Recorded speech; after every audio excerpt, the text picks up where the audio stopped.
देखो new topic start कर रहे हैं अपन ट्रायल बैलेंस। देखो ट्रायल बैलेंस क्या है? It is a third step of accounting process. It is a third step of accounting process जिसमें हम पहला स्टेप क्या था? रिकॉर्डिंग। तो जर्नल एंट्री, कैश बुक और सब्सिडरी बुक ये सब बना के अपन ने पता लगा कि कैसे अपन ट्रांजेक्शन्स को रिकॉर्ड करते हैं। फिर सेकंड स्टेप था क्लासिफिकेशन। तो लेजर पोस्टिंग में अपन ने पढ़ा कि क्लासिफिकेशन कैसे करते हैं। और थर्ड स्टेप होता है समराइजेशन। तो ये ट्रायल बैलेंस बना के अपन क्या करते हैं? समरी बनाते हैं। ठीक है ना? कि लास्ट में कि जो जो अकाउंट आपके इफेक्ट हुए उनका कितना नेट डेबिट या क्रेडिट बैलेंस बचा। तो देखिए क्या है, व्हाट इज ट्रायल बैलेंस। देखा है अ समरी शीट और statement. A summary sheet, a summary sheet or statement of net debit and credit balance of all the ledger account is known as trial balance. It is a third step of the accounting process. ये आपके accounting process का third step है। जो total होता है debit and credit side और trial balance. देखो इस तरीके से ट्रायल बैलेंस बनता है, फॉर्मेट है। ऊपर लिखते हैं ट्रायल बैलेंस एज ऑन, यहाँ लिखते हैं serial number, name of account, ledger folio. फिर जिस अकाउंट का डेबिट बैलेंस होता है उसको डेबिट में लिखते हैं, और जिसके अकाउंट का क्रेडिट बैलेंस होता है उसका क्रेडिट में लिखते हैं। और अगर आपने जर्नल एंट्री सही पास करी है, उससे लेजर पोस्टिंग सही करी, आपने उसके बाद फिर उन लेजर की बैलेंसिंग सही करी, और फिर आपने उसकी ट्रायल बैलेंस में उसको सही तरीके से लिखा है, तो इस ट्रायल बैलेंस का डेबिट और क्रेडिट साइड क्या होती है? इक्वल आती है। तो total of debit and credit side और trial balance should be equal. If there is a difference, अगर कोई डिफरेंस आ रहा है, then there are some accounting mistake और मैथमेटिकल एरर। तो उस कंडीशन में क्या होगा? तो कोई अकाउंटिंग मिस्टेक कहिए या कोई मैथमेटिकल एरर करिए, इसलिए इसलिए वो डिफरेंस आ रहा है। और अगर दोनों साइड अगर टैली भी हो जाती है ट्रायल बैलेंस की, तो इसका मतलब ये नहीं कि सब कुछ अपन ने सही करा है। अभी अपन ने रेक्टिफिकेशन ऑफ एरर पढ़ा है, तो उसमें मैंने आपको बताया था कि अगर एरर ऑफ प्रिंसिपल हो जाए, आपका कंपनसेटिंग एरर हो जाए, एरर ऑफ ओमिशन हो जाए, error of commission two sided हो जाए, इन सारी गलती होने के बावजूद भी आपका ट्रायल बैलेंस टैली हो जाता है। ट्रायल बैलेंस टैली कम नहीं होता केवल एक कंडीशन में, जब error of commission one sided होती है, उसी कंडीशन में ये ट्रायल बैलेंस क्या होता है? टैली नहीं होता। अब एग्जाम में ट्रायल बैलेंस में से क्वेश्चन कैसे आता है कि आपको अकाउंटों के नाम और उनके आगे उनके बैलेंसेस लिखे होते हैं, और फिर आपको इसका ट्रायल बैलेंस बनाना होता है।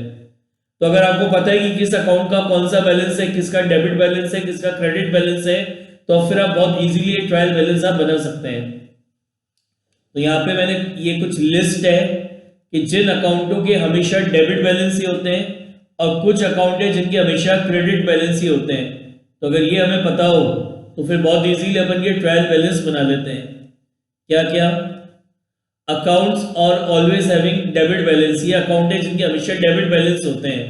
परचेज अकाउंट, इसका हमेशा डेबिट बैलेंस होगा। सेल्स रिटर्न या रिटर्न इनवर्ड अकाउंट हमेशा डेबिट होगा।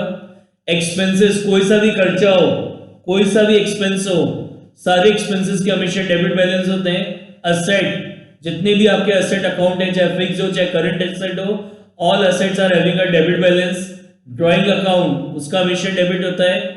इनपुट CGST, इनपुट SGST और इनपुट IGST, इनके भी हमेशा कौन से बैलेंस होते हैं? डेबिट बैलेंस होते हैं। फिर ये अकाउंट है जिनके हमेशा क्रेडिट बैलेंस होते हैं। सेल्स अकाउंट, सेल्स रिटर्न या रिटर्न आउटवर्ड अकाउंट, जितनी भी आपकी लाइबिलिटीज हैं उनके हमेशा क्रेडिट बैलेंस होंगे। कैपिटल अकाउंट हमेशा क्रेडिट होगा। किसी तरह की कोई भी अगर आपको इनकम हो रही है, सारी इनकम्स के क्रेडिट बैलेंस होते हैं। कोई सा भी प्रोविजन बनाए, रिजर्व है, प्रोविजन है, रिजर्व, इन सबके क्रेडिट बैलेंस होते हैं। Output CGST, output SGST, output IGST, तो इन सारे अकाउंटों के हमेशा कौन से बैलेंस होते हैं? क्रेडिट बैलेंस होते हैं। क्या से बैलेंस होते हैं? क्रेडिट बैलेंस होते हैं। अब इस ट्रायल बैलेंस में दो तीन चीजें अपन को ध्यान रखनी होती है। सबसे पहली जो चीज है वो है आपका क्लोजिंग स्टॉक। क्लोजिंग स्टॉक, तो अगर आपको क्वेश्चन में क्लोजिंग स्टॉक गिवन है, क्या गिवन है, क्लोजिंग स्टॉक गिवन है, और उसके आगे ब्रैकेट में लिखा है not adjusted, not adjusted, closing stock given है, उसके आगे क्या लिखा है, नॉट एडजस्टेड लिखा हुआ है। इसका मतलब यह है कि आपने क्लोजिंग स्टॉक का वैल्यूएशन तो कर लिया, लेकिन आपने अभी उसकी अकाउंटिंग नहीं करी है। तो आप अपना पूरा ट्रायल बैलेंस बनाने के बाद नीचे नोट डालकर इसको क्या करोगे, शो करोगे कि value of closing stock is rupees इतना। कब, जब क्लोजिंग स्टॉक के आगे लिखा हो नॉट एडजस्टेड। इसी तरीके से अगर क्लोजिंग स्टॉक के आगे वर्ड लिखा हुआ है एडजस्टेड, क्लोजिंग स्टॉक के आगे वर्ड क्या लिखा है, एडजस्टेड, इसका मतलब है कि आपने अपने क्लोजिंग स्टॉक का वैल्यूएशन भी करा और अकाउंटिंग भी कर ली। तो उस कंडीशन में इसको अपन कहां शो करेंगे, inside the trial balance, inside the trial balance, इसको अपन ट्रायल बैलेंस के अंदर शो करेंगे। ये हमारा असेट है, तो इसका कौन सा बैलेंस होगा, इसका डेबिट बैलेंस होगा। कौन सा बैलेंस होगा, डेबिट बैलेंस होगा। ठीक है। इसी तरीके से एक और चीज ध्यान रखनी होती है कि जनरली क्या होता है, अगर आपका जो ट्रायल बैलेंस है, आपका जो ट्रायल बैलेंस है उसका अगर डेबिट और क्रेडिट इक्वल नहीं आ रहा, सुनना बहुत ध्यान से, इस पूरे चैप्टर में बस ये 3 बातों का ध्यान रखना होता है, बाकी तो हो जाता है।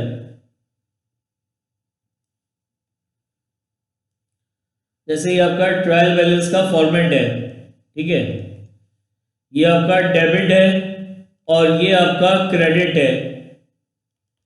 अब आपने पूरा ट्रायल बैलेंस बना लिया। पूरा ट्रायल बैलेंस बनाने के बाद सपोज करो ये टोटल आ रहा है 1,20,000 और ये टोटल आ रहा है आपका 1 लाख, मतलब ट्रायल बैलेंस टैली नहीं हो रहा। जब ट्रायल बैलेंस टैली नहीं होना तो सबसे पहला काम क्या करना है, जो क्वेश्चन दे रखा होगा ना आपको, उसको ऊपर नीचे से एक बार रीड करना है। कई बार क्या होता है, क्वेश्चन में लिखा होता है कि difference in the trial balance is treated as a capital, difference in the trial balance is treated as a capital.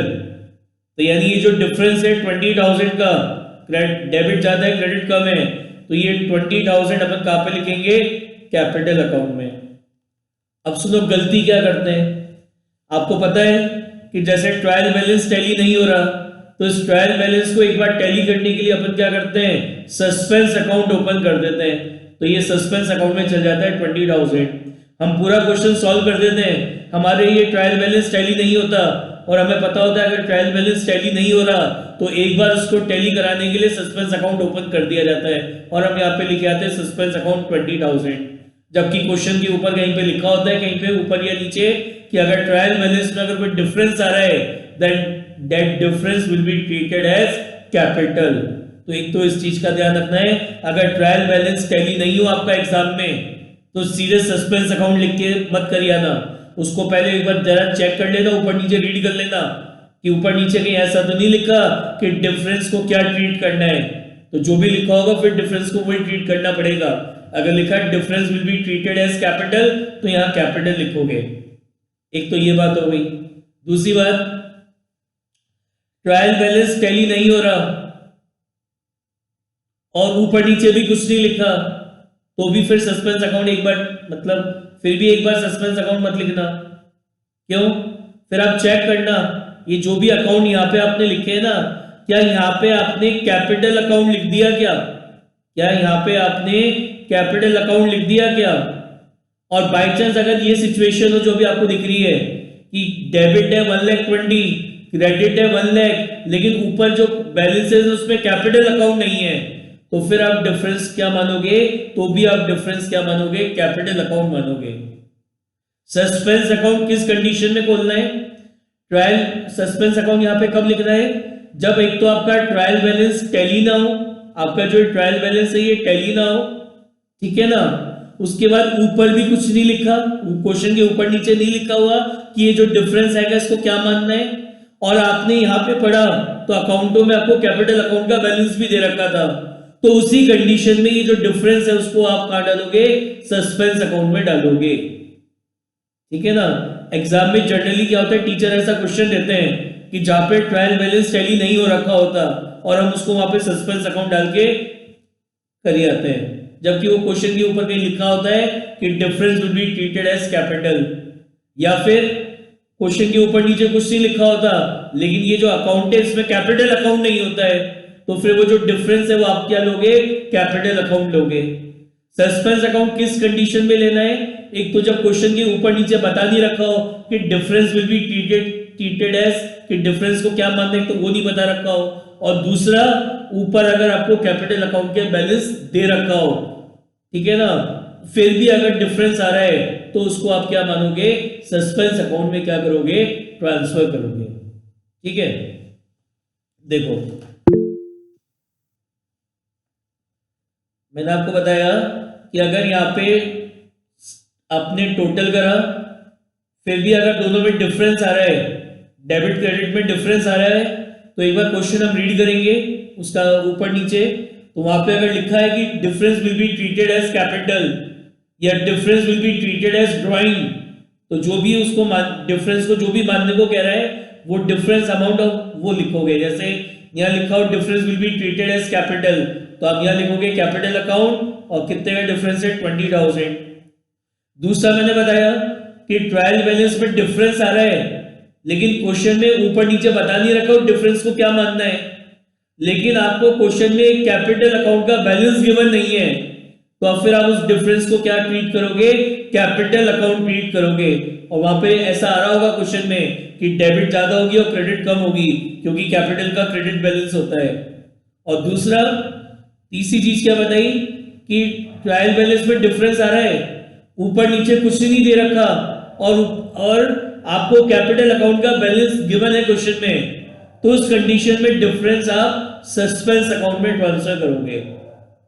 ठीक है,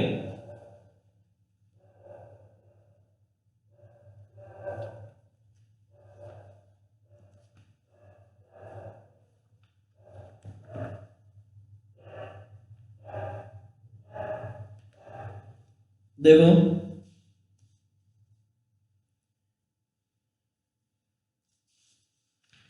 इलस्ट्रेशन नंबर 3 देखो, सी इलस्ट्रेशन नंबर 3।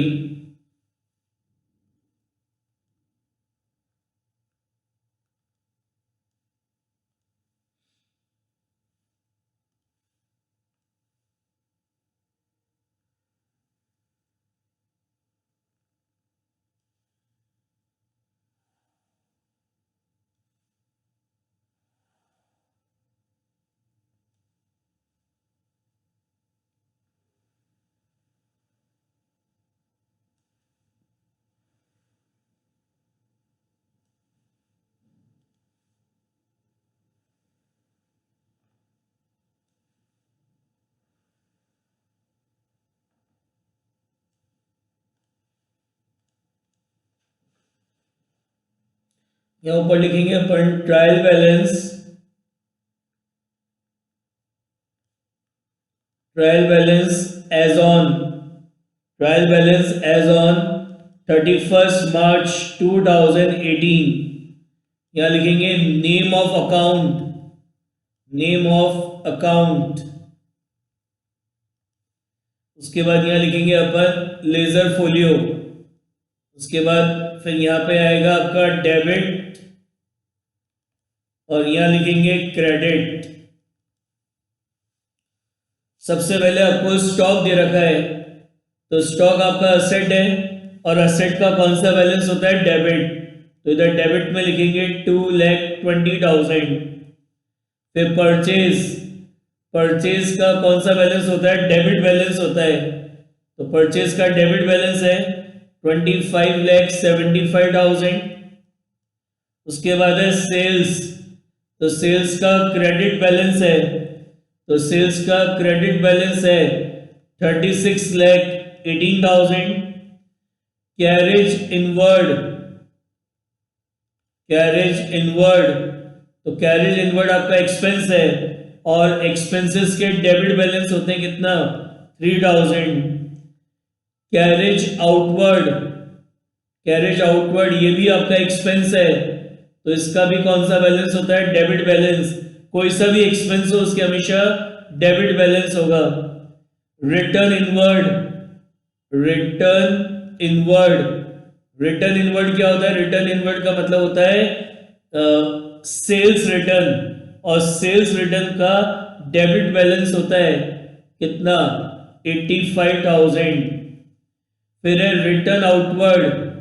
तो जो रिटर्न आउटवर्ड है, रिटर्न आउटवर्ड मतलब परचेज रिटर्न, और परचेज रिटर्न का credit balance होता है कितना? 20,000.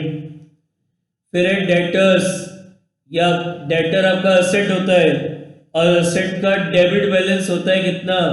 3,20,000. क्रेडिटर्स ये आपकी लाइबिलिटी है, और लाइबिलिटीज का क्रेडिट बैलेंस होता है कितना? 1,74,000. बैड डेब्ट्स ये आपका लॉस है, और लॉस का कौन सा बैलेंस होता है? डेबिट बैलेंस होता है कितना? 6,000. उसके बाद है स्टेशनरी. तो स्टेशनरी का डेबिट बैलेंस होता है कितना? 4,200. फिर इंश्योरेंस ये आपका एक्सपेंस है, तो एक्सपेंसेस का डेबिट बैलेंस होता है कितना? 3,400. वेजेस एंड सैलरी ये भी आपका एक्सपेंस है, और एक्सपेंस का डेबिट बैलेंस होता है कितना? 1,85,000. इन्वेस्टमेंट ये आपका असेट है. इन्वेस्टमेंट इज योर असेट, और असेट का डेबिट बैलेंस होता है कितना? 3 लाख. उसके बाद इन्वेस्टमेंट के बाद आपको दे रखा है क्या? इन्वेस्टमेंट के बाद आपको दे रखा है इंटरेस्ट ऑन इन्वेस्टमेंट. तो ये जो इंटरेस्ट ऑन इन्वेस्टमेंट है ये आपकी इनकम है, और इनकम का क्रेडिट बैलेंस होता है कितना है? 27,000. फिर है आपका कैश एंड बैंक बैलेंस. तो cash and bank balance is your current asset, ये आपका करंट एसेट होता है कितना है? 12,400. फिर है आपका प्रीमाइसेस. ये जो प्रीमाइसेस है ये आपकी एसेट होती है, it is your fix asset, और एसेट का डेबिट बैलेंस होता है कितना? 6 लाख.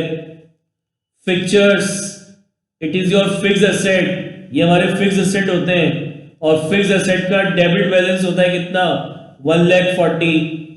मिसलेनियस एक्सपेंसेस ये हमारे एक्सपेंसेस हैं, कोई सा भी खर्चा हो, all expenses are having a debit balance, सबका डेबिट बैलेंस होता है. मिसलेनियस इनकम, तो सारी इनकम्स के कौन से बैलेंस होते हैं? क्रेडिट बैलेंस होते हैं कितना? 1,400. लोन फ्रॉम आईसीआईसी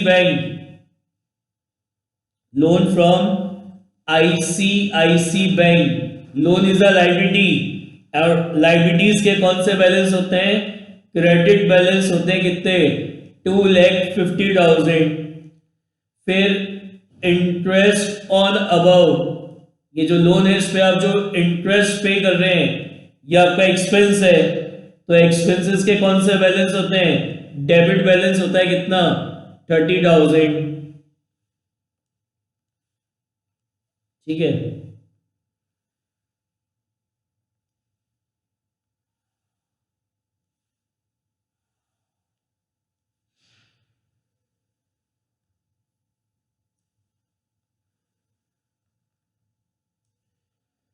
उसके बाद है कैपिटल.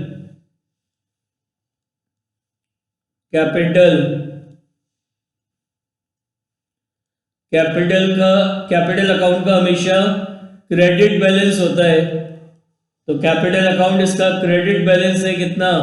7 लाख. ये आएगा आपका डेबिट, और ये आएगा आपका क्रेडिट. फिर है प्रोप्राइटर विड्रॉवल्स. प्रोपराइटर विड्रॉवल्स मतलब क्या होता है? ड्राइंग। प्रोपराइटर विड्रॉवल्स मतलब ड्राइंग्स, और ड्राइंग्स का डेबिट बैलेंस होता है कितना? 60,000। फिर है computer. Computer is your fix asset, और एसेट के कौन से बैलेंस होते हैं? डेबिट। उसके बाद एक गुडविल। गुडविल आपका क्या होता है? एसेट होता है। Goodwill is a intangible asset, और इनटेंजिबल एसेट का कौन सा बैलेंस होता है? डेबिट। अब स्टॉक के आगे क्या लिखा है? Not adjusted. तो स्टॉक के आगे नॉट एडजस्टेड लिखा है, तो अब ये ट्रायल बैलेंस में शो नहीं होगा, इसको ट्रायल बैलेंस के नीचे अपन शो करेंगे। नेक्स्ट है आपका इनपुट आईजीएसटी। इनपुट आईजीएसटी का डेबिट बैलेंस होता है कितना है? 40,000। फिर है आपका इनपुट सॉरी आउटपुट।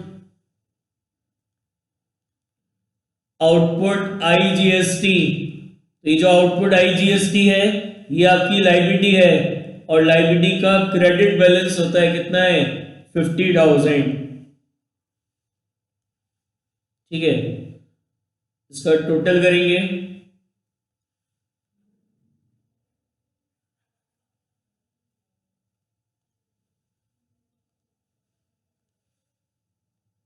इसका अगर अपन टोटल करेंगे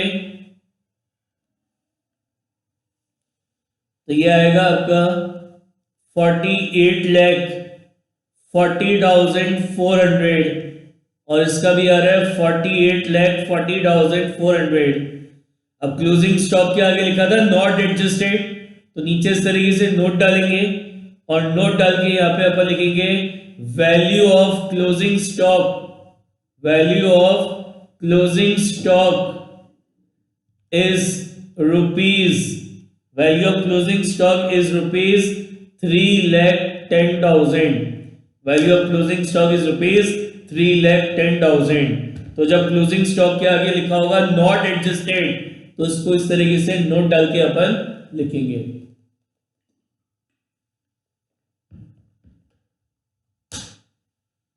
समझ में आई बात? देखो fourth illustration number 4।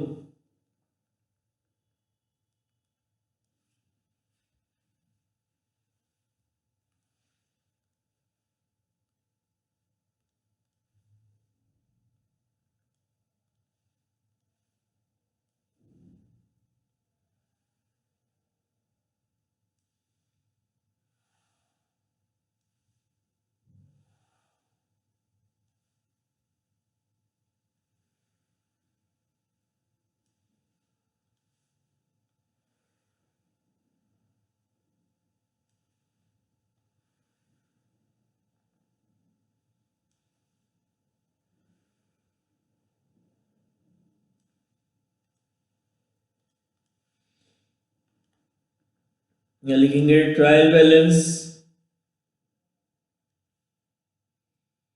As on 31st March 2017।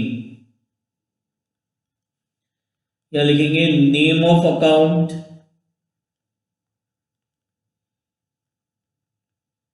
उसके बाद यहाँ लिखेंगे लेजर फोलियो, अमाउंट डेबिट और अमाउंट क्रेडिट।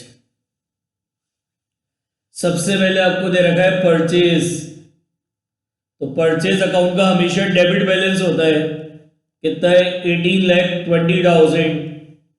फिर है ओपनिंग स्टॉक, स्टॉक ऑन 1 अप्रैल, तो मतलब ये आपका ओपनिंग स्टॉक हो गया 1 अप्रैल 2016। It is your opening stock. Stock आपका असेट है, और असेट का डेबिट बैलेंस होता है कितना? 3,50,000। सेल्स, सेल अकाउंट है, सेल अकाउंट का हमेशा क्रेडिट बैलेंस होता है कितना? 40 लाख। सन्ड्री एक्सपेंसेस, ये आपका जो सन्ड्री एक्सपेंसेस हैं ये आपके इनडायरेक्ट एक्सपेंसेस हैं, तो जितने भी इनडायरेक्ट एक्सपेंसेस हैं उनका डेबिट बैलेंस होता है कितना? 15,000। फिर है लीज, लीज होल्ड प्रीमाइसेस, ये भी आपका फिक्स एसेट होती है, तो इसका भी डेबिट बैलेंस होता है कितना, 5 लाख डेबिट बैलेंस। उसके बाद है free hold premises. Free hold premises, तो ये जो फ्री होल्ड प्रीमाइसेस है इसका डेबिट बैलेंस होता है कितना, 18 लाख। उसके बाद है रिटर्न इनवर्ड, तो रिटर्न इनवर्ड है, रिटर्न इनवर्ड का मतलब होता है सेल्स रिटर्न, तो इसका डेबिट बैलेंस होता है कितना है, 25,000। फिर है फर्नीचर एंड फिक्चर्स, तो फर्नीचर एंड फिक्चर्स आपके फिक्स एसेट्स होते हैं, और एसेट्स का कौन सा बैलेंस होता है, डेबिट बैलेंस होता है। तो फर्नीचर एंड फिक्चर्स आपको दे रखे कितने के, 2,90,000 के। फिर है इक्विपमेंट, तो जो इक्विपमेंट है ये आपके फिक्स एसेट्स होते हैं, equipment is your fix asset, कितना, 8 लाख। उसके बाद है repair to equipment, repair to equipment, तो ये आपका एक्सपेंस है, और एक्सपेंसेस के कौन से बैलेंस होते हैं, डेबिट, तो रिपेयर टू इक्विपमेंट कितना है, 5,000। फिर है आपका डेप्रिसिएशन, जो डेप्रिसिएशन है it is your indirect expense, depreciation आपका खर्चा होता है, तो सारे एक्सपेंसेस का कौन सा बैलेंस होता है, डेबिट बैलेंस होता है। फिर है प्रोप्राइटर विड्रॉवल्स, प्रोप्राइटर विड्रॉवल्स, तो प्रोप्राइटर विड्रॉवल्स का मतलब होता है ड्राइंग्स, और ड्राइंग्स का डेबिट बैलेंस होता है कितना, डेबिट बैलेंस होता है ड्राइंग अकाउंट का कितना है, 60,000। फिर है सन्ड्री डेटर, तो डेटर आपका करंट एसेट होता है, और करंट एसेट का डेबिट बैलेंस होता है कितना है, 3,60,000, 3,60,000। उसके बाद है sundry creditor, creditor is a current liability, तो इसका क्रेडिट बैलेंस होता है कितना, 1,20,000। बैड डेब्ट्स, ये आपका लॉस है, लॉसेस के डेबिट बैलेंस होते हैं कितना, 10,000। उसके बाद इन्वेस्टमेंट, इन्वेस्टमेंट आपका एसेट होता है, और एसेट का डेबिट बैलेंस होता है कितना है, 2 लाख। फिर है इंटरेस्ट ऑन इन्वेस्टमेंट, तो इंटरेस्ट ऑन इन्वेस्टमेंट ये आपकी इनकम है, इंटरेस्ट ऑन इन्वेस्टमेंट आपकी इनकम है, और इनकम के क्रेडिट बैलेंस होता है, इनकम से कौन से बैलेंस होते हैं, क्रेडिट बैलेंस। फिर है long term borrowing, long term borrowing, तो लॉन्ग टर्म बोरोइंग आपकी लायबिलिटी होती है, लायबिलिटी, और लायबिलिटीज के क्रेडिट बैलेंस होते हैं कितना है, 6 लाख। उसके बाद है loan from UTI, loan from UTI bank, तो ये भी आपका लोन है, लोन आपकी लायबिलिटी होती है, कोई सा भी लोन हो, सारे लोन आपकी लायबिलिटी होते हैं, कितना, 8 लाख। इंटरेस्ट ऑन लोन, तो लोन पे इंटरेस्ट हमें पे करना होता है, मतलब ये आपका एक्सपेंस है, और एक्सपेंसेस के कौन से बैलेंस होते हैं, डेबिट, तो इंटरेस्ट ऑन लोन है कितना, 65,000। फिर है पेटी कैश अकाउंट, पेटी कैश अकाउंट, तो जो पेटी कैश का जो बैलेंस होता है, पेटी कैश बुक का जो बैलेंस होता है वो आपका एसेट होता है, और एसेट के कौन से बैलेंस होते हैं, डेबिट, कितना है, 400।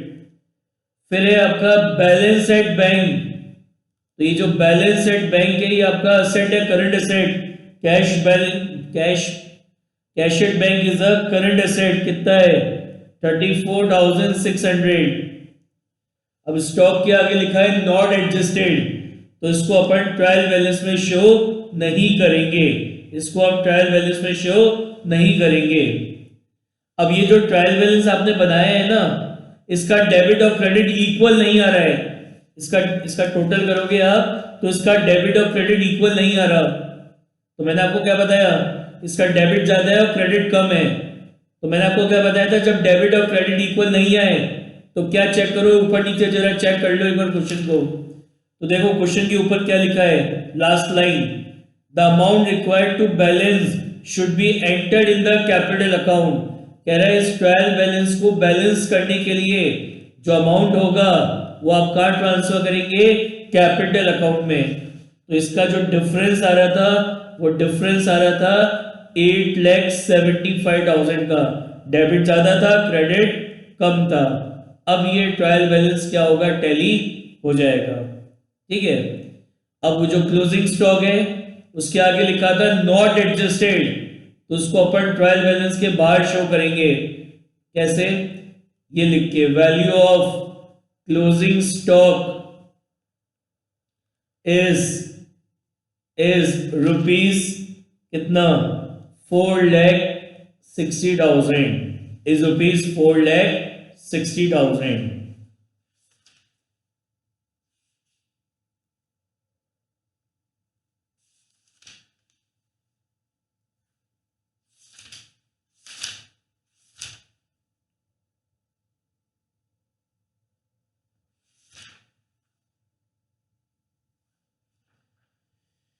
इलस्ट्रेशन नंबर 8 देखो,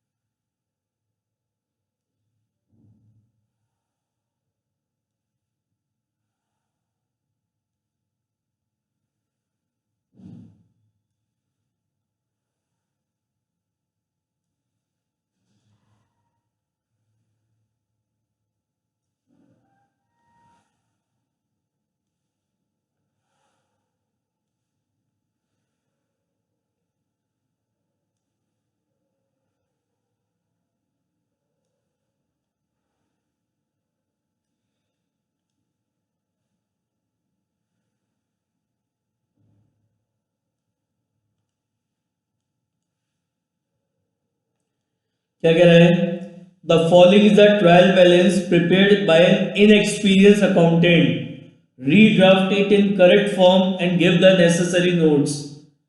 तो ऊपर लिखेंगे अपन trial balance as on 31st March 2017। यहाँ लिखेंगे अपन नेम ऑफ अकाउंट, उसके बाद यहाँ लिखेंगे लेजर फोलियो, अमाउंट डेबिट और अमाउंट क्रेडिट। सबसे पहले सन्ड्री डेटर्स हैं, तो डेटर्स आपके एसेट होते हैं और एसेट का डेबिट बैलेंस होता है। तो यहाँ लिखेंगे सन्ड्री डेटर्स 12,200। फिर है सन्ड्री क्रेडिटर्स, क्रेडिटर आपकी लाइबिलिटी होती है और लाइबिलिटी का क्रेडिट बैलेंस होता है कितना, 9,200 लाइबिलिटी का क्रेडिट होता है। ओपनिंग स्टॉक ये आपका असेट है और असेट का कौन सा बैलेंस होता है, डेबिट बैलेंस होता है, कितना है 15,600। परचेज है तो परचेज अकाउंट का डेबिट बैलेंस होता है हमेशा, तो परचेज अकाउंट का डेबिट बैलेंस दे रखा है कितना 53,500। उसके बाद नेक्स्ट है परचेज रिटर्न, तो परचेज रिटर्न का हमेशा क्रेडिट बैलेंस होता है, तो परचेज रिटर्न आपको दे रखी है 2,100। उसके बाद है कैश इन हैंड, तो कैश इन हैंड आपका असेट होता है, करंट असेट, कितना दे रखा है 11,000। उसके बाद है मशीनरी, तो मशीनरी क्या है आपकी फिक्स असेट है, कितना है 40,200। उसके बाद है गुडविल भी आपकी असेट है, तो उसको भी असेट में लिखते हैं कितना 10,000। सेल्स, तो सेल्स है, सेल्स अकाउंट का क्रेडिट बैलेंस होता है कितना 86,200। फिर है सेल्स रिटर्न, तो सेल्स रिटर्न का डेबिट बैलेंस होता है कितना है 7,800। फिर है लोन फ्रॉम राम, तो लोन आपकी लायबिलिटी होती है, तो लोन फ्रॉम राम कितने का लोन है 20,000 का लोन है। उसके बाद है इंटरेस्ट ऑन राम लोन, तो लोन पे इंटरेस्ट आपको पे करना होता है, तो पे करना होता है तो ये आपका एक्सपेंस है और एक्सपेंसेस के डेबिट बैलेंस होते हैं। फिर है बिल रिसीवेबल, ये आपका असेट है और असेट का डेबिट बैलेंस होता है कितना है 6,400। कैपिटल, कैपिटल तो कैपिटल अकाउंट का क्रेडिट बैलेंस होता है कितना 57,000। लाइफ इंश्योरेंस प्रीमियम, ये पर्सनल एक्सपेंस है, मतलब ये ड्राइंग्स है और ड्राइंग का डेबिट बैलेंस होता है कितना है 5,000। कैरेज, कैरेज ये भी आपका एक्सपेंस है, तो एक्सपेंस का डेबिट बैलेंस होता है कितना 600। उसके बाद है एडवर्टाइजमेंट, एडवर्टाइजमेंट तो ये जो एडवर्टाइजमेंट है ये आपका डायरेक्ट एक्सपेंस है, तो इसका डेबिट बैलेंस होता है कितना 2,500। डिस्काउंट रिसीव, डिस्काउंट रिसीव इसका क्रेडिट बैलेंस होता है कितना 1,500। इन्वेस्टमेंट, इन्वेस्टमेंट ये आपका असेट होता है, तो इसका डेबिट बैलेंस होता है कितना 8,000। फिर है interest on investment, interest on investment ये आपकी इनकम है, तो इसका क्रेडिट बैलेंस होता है कितना 800। अब ये जो ट्रायल बैलेंस है ना ये टैली नहीं हो रहा है, इसका डेबिट क्रेडिट इक्वल नहीं आ रहा, तो मैंने क्या बताया जैसे इक्वल नहीं आएगा तो पहले क्या चेक करना है, क्वेश्चन के जरा ऊपर नीचे देख लो कि कुछ कह रहा है क्या कि डिफरेंस क्या डालना है, तो क्वेश्चन में कहीं नहीं लिखा, क्वेश्चन के फर्स्ट पैराग्राफ में कहीं नहीं लिखा है कि इसका ये जो डिफरेंस आएगा उसको आपको क्या डालना है। तो एक तो चीज ये चेक कर ली। अब क्या चेक करो, क्या यहाँ पे कैपिटल अकाउंट है क्या, ये रहा कैपिटल अकाउंट भी है, ये रहा कैपिटल अकाउंट भी है, तो सब कुछ है। तो अब जो डिफरेंस है, अब जो डिफरेंस है दोनों में डेबिट और क्रेडिट ज्यादा है, डेबिट कम है, तो डिफरेंस कितना आ रहा है 1,000 का डिफरेंस आ रहा है।